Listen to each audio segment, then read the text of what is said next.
Ever wondered how the intricate world of global trade, with its shifting tariffs and powerful executive orders, actually shapes what you buy and, where it comes from? Right. Or how governments react sometimes really fast to economic friction between countries. Exactly. How it impacts your wallet, maybe your family budget, or the supply chains we all kind of rely on now.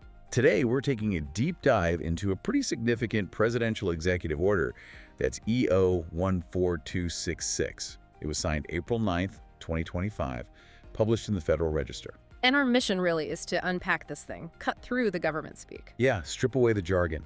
We want to understand how the U.S. is modifying reciprocal tariff rates to reflect trading partner retaliation and alignment. That's the official title. Sounds heavy, but we'll break it down. We'll look at the why, the what, and maybe the so what Yeah. for you, whether you're just, buying stuff, managing household expenses, or maybe running a business trying to figure all this out. And we're using the official text straight from the Federal Register, so direct source material. Okay, let's unpack this then. Before we get right into the details of this order, ELO 14266. What was the underlying reason? What's the big picture that led to these tariffs in the first place? Why did the administration feel they needed to act so dramatically? Well, it's interesting because the groundwork for all these recent moves was actually laid a bit earlier. There was another order, Executive Order 14257, that came out on April 2nd, 2025. Okay, just a week before this one. Exactly. And in that order, a national emergency was declared. Now, that sounds serious, and it is. It wasn't just like a casual phrase. Right. It was a formal determination that certain economic conditions pose an unusual and extraordinary threat, their words, to both the national security and the economy of the United States. And what was that threat specifically? The core issue cited was large and persistent annual U.S. goods trade deficits. Basically, year after year, the U.S. was buying a lot more stuff from other countries than it was selling to them. Okay, the trade imbalance. Right. And the administration saw this imbalance as, well, hurting American manufacturing jobs, weakening industries, creating a kind of economic vulnerability. If you connect the dots, they believed these deficits were largely caused by what they called non-reciprocal trade practices from other nations, sort of an uneven playing field. So, unfair trade, essentially. That was the argument, yeah. So the initial response back then with EO 14257 was to impose ad valorem duties, which is just a fancy way of saying tariffs, taxes, based on the value of goods coming into the U.S. Like a percentage of the price tag. Exactly, like adding, say, 10% or 20% to the cost of certain imports as they cross the border. And that first step was really critical. It set the stage for everything that followed. The goal was to try and fix what they saw as these unfair practices harming the U.S. economy. Trying to level that playing field you mentioned. Protect domestic industry. That was the stated aim, yes. So the administration takes this first step, aiming to rebalance things. But then, as often happens, things escalate, right? This led to what sounds like a really intense economic back and forth, a kind of tit for tat. Oh, absolutely. This is where it gets really interesting, almost like a high-stakes game of economic chess. How did China, the People's Republic of China, react to those initial tariffs? And how did the U.S. hit back? Yeah, economic chess match is a good way to put it. And the source material, the order itself, spells out this rapid escalation very clearly. I mean, the speed is kind of amazing when you look at the dates. Oh, right. So after the U.S. put those initial tariffs in place with EO 14257, China, the PRC, didn't wait long. They retaliated pretty quickly. They imposed their own tariffs. They did. And in response to that, the U.S. made another move on April 8th, 2025. They changed the harmonized tariff schedule, the HTS-US, that big import list, to raise duties again, specifically on goods from China. Okay, so one move, then a counter move. But it didn't stop there. The very next day, April 9th, the same day, EO 14266 was signed. China's State Council Tariff Commission announced another major step. They slapped an 84% tariff on basically all goods coming from the U.S. 84% on everything. On everything, according to the order. And it was effective almost immediately, 12:01 a.m., April 10th. Think about that for a business trying to ship goods. Less than a day's notice for a massive tariff hike. That's incredible pressure. for businesses, for consumers eventually. Absolutely. So Executive Order 14266, the one we're focused on today, is the U.S.'s direct response to that 84% tariff from China. It ramps things up even further. How much further? It takes the ad valorem duty rate, that percentage tax on many goods coming from China and also Hong Kong and Macau, and raises it significantly from that 84% level up to 125%. 125%. 125%. Effective again, 12:01 a.m. Eastern Daylight Time on April 10th, 2025. I mean, 125% tariff is, well, it's exceptionally high. It essentially makes those imports prohibitively expensive, right? Yeah, pretty much. It sends a really strong signal. The goal seems to be to severely cut down trade in those specific goods from China, or maybe push companies hard to find other suppliers, maybe even produce things domestically. And the justification for this massive hike? The order ties it directly to what the U.S. calls China's systemic excess manufacturing capacity. In simpler terms, that usually refers to state-supported overproduction, making way more stuff than needed, flooding global markets with cheap goods. Which makes it hard for others to compete. That's the U.S. view, yes, that it undercuts fair competition, hurts industries and jobs here. And they saw China's latest retaliation, that 84% tariff, as making that original threat even worse. Wow, okay. That is some serious escalation. It really hammers home that trade policy isn't just some dusty set of rules, it's moving incredibly fast. Definitely dynamic. But it wasn't just about escalating with China, was it? The sources suggest a kind of fork in the road. What happened with all those other countries? You mentioned over 75 of them that were also hit by the first round of U.S. tariffs. Sounds like a different approach there. That's a really important point, and yeah, it shows a more nuanced strategy. While things were dramatically heating up with China, the U.S. went down a very different path with more than 75 other trading partners. These were countries listed in the first order, too. Exactly. They were listed back in Annex I of EO 14257, so they were also subject to those initial reciprocal tariffs. But they reacted differently than China did. Completely differently. According to the order, unlike China, these nations chose engagement. They didn't just retaliate further, they actually reached out to the U.S. to talk about these non-reciprocal trade arrangements. And they showed, or seemed to show, a willingness to align sufficiently, again, the order's words on economic stuff and national security issues. The U.S. saw this outreach as a significant step. Constructive. So, talking instead of fighting back with more tariffs? Pretty much. And because of that cooperative approach, EO 14266 treats them differently. For these specific partners, the U.S. decided to hit pause. They temporarily suspended for 90 days, that's from April 10th, 2025, running through July 9th, 2025, those earlier individual country-specific tariffs. Suspended them completely. Suspended the old ones. But instead, it put in place a new, additional, maybe simpler 10% ad valorem rate on goods from these partners during that 90-day window. Okay, so still a tariff, but lower and maybe less complex than before and temporary. Exactly. It really highlights this dual strategy, right? Firm, escalating pressure on those who keep retaliating, like China in this case. But a more, let's say, conciliatory, dialogue-focused approach for those willing to talk and find solutions. It's like rewarding engagement. Offering an off-ramp, maybe? Perhaps a path to de-escalation if you're willing to engage. That's a key difference. So these changes, the 125% for China, the 10% suspension replacement for others, they involve messing with the harmonized tariff schedule. The order mentions amending heading 9903.01.63 and suspending others.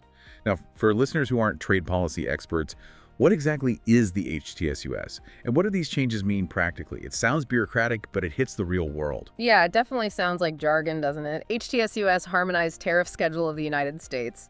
But think of it simply as the government's official, super detailed dictionary or catalog for everything imported into the country. Like a giant list of products. A massive list. From, tiny screws to huge machines, every single item has a specific code.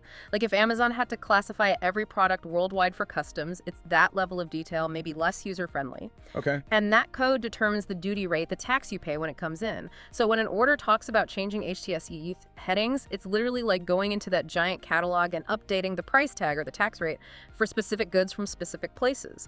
Gotcha. So it's the instruction manual for customs. Pretty much, yeah. And the specifics here in EO 14266 are clear. For goods from China, Hong Kong, and Macau under heading 9903.01.63, The rate changes, as we said, from 84% to 125%, effective April 10th. A huge jump for anyone importing those specific things. You definitely feel that cost increase. Oh, absolutely. It flows through the supply chain, likely hitting businesses and then consumers. Now, on the other side, for those other more cooperative trading partners, a whole range of previous tariff codes, the order lists them, like 9903.01.43 through .62 and .64 through .76. Those specific duties are suspended for the 90 days. Okay, so those detailed country-specific rates are off for now. Right. Replaced by that simpler temporary 10% rate we talked about. So the HTS-US is really the engine room where these big policy decisions actually turn into real-world cost changes for goods crossing the border. That catalog analogy really helps make it concrete. Okay, so we've got the big tariffs, so the HTS-US changes. But the order also mentions something called a de minimis tariff increase.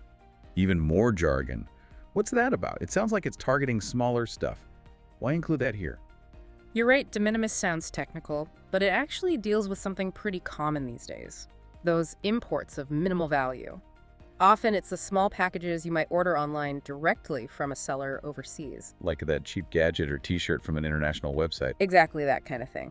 Normally, because these items are low value, they often get less scrutiny at customs, maybe lower duties or none at all, to speed things up. It's meant to facilitate trade for small personal items. Makes sense.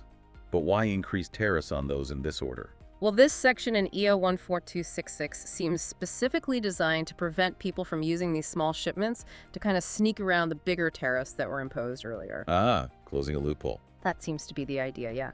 Especially referencing EO 14257 and, importantly, another earlier order, EO 14256, which was focused on the synthetic opioid supply chain. It's like playing whack-a-mole at the border. If you put up a big barrier, make sure there aren't small ways around it. Okay, so what are the specific increases for these small packages? They're pretty significant, too. The ad valorem rate, the percentage tax on these low-value imports, jumps from 90% up to 120%. 90 to 120. Wow. Yeah, and there's more. There's also a per postal item duty.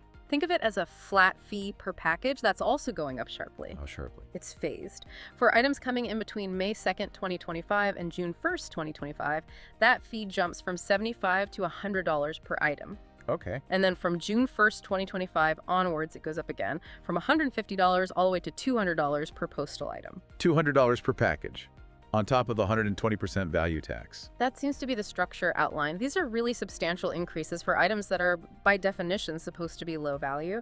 If you're used to getting cheap stuff directly shipped, this would definitely change the calculation. No kidding. Yeah. That could make a lot of those direct international online purchases much less attractive.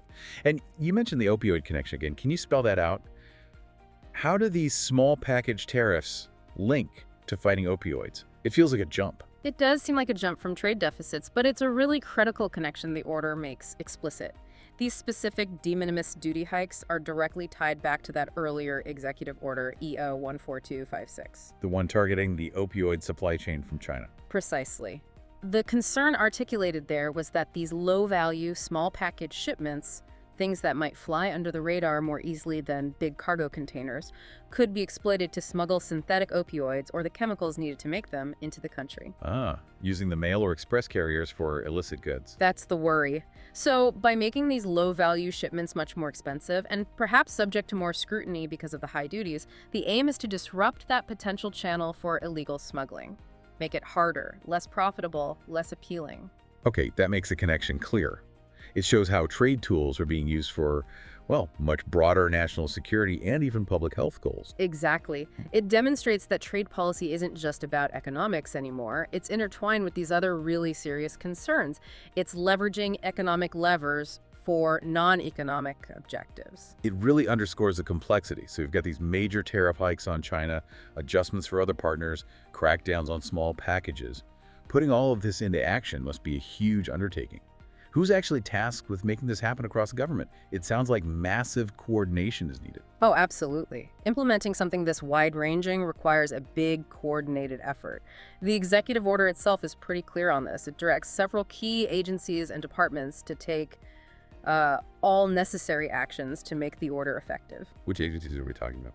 The big ones you'd expect are named. The Department of Commerce, the Department of Homeland Security, which oversees Customs and Border Protection, of course, and the U.S. Trade Representative, the USTR.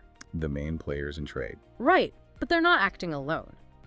The order tells them to consult with others, like the Secretary of State, the Secretary of the Treasury, various White House advisors on economics, trade, national security, and even the International Trade Commission. So it's a whole of government approach, really. It really has to be. That list alone shows you how broad the impact is: economic, security, diplomatic.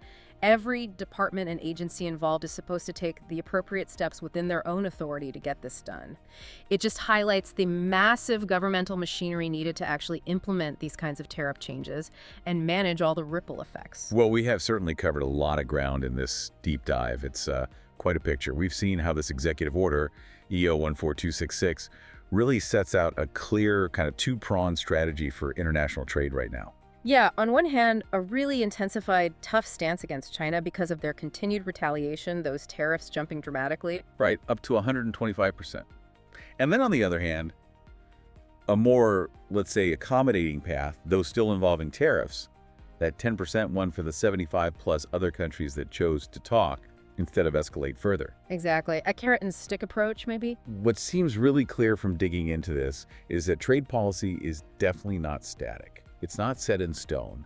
It's incredibly dynamic, constantly evolving, reacting in real time to global economics and, frankly, international relations. Constantly shifting. And these changes, these tariff modifications, they could influence so much. Everything from the price of goods you might import for your business to the cost of that, gadget you buy online from overseas, maybe even the stability of the supply chains we all depend on. Yeah. It affects choices businesses make about where to source things. Yeah, and for you, just navigating your career, your family life, these kinds of shifts can ripple through the whole economy. Yeah. They might affect the cost of groceries eventually, the clothes on the shelves, the broader economic climate, even just what products are available to buy. It touches a lot of aspects of daily life, even if it seems distant. So as we think about these really rapid shifts, maybe a final thought to leave you with is, how might these changing tariff landscapes reshape the choices that we all make as consumers, as businesses in the coming months? That's a good question. Think about how this could impact, say, your holiday shopping budget later this year, or where companies decide to build their next factory or find their suppliers. Which businesses might thrive in this new environment and which might struggle? What kind of ripple effects might we see in our own daily lives from these powerful, precise government actions? Definitely something to watch and consider as you make your next purchase or, follow the business news. Absolutely, lots to think about there.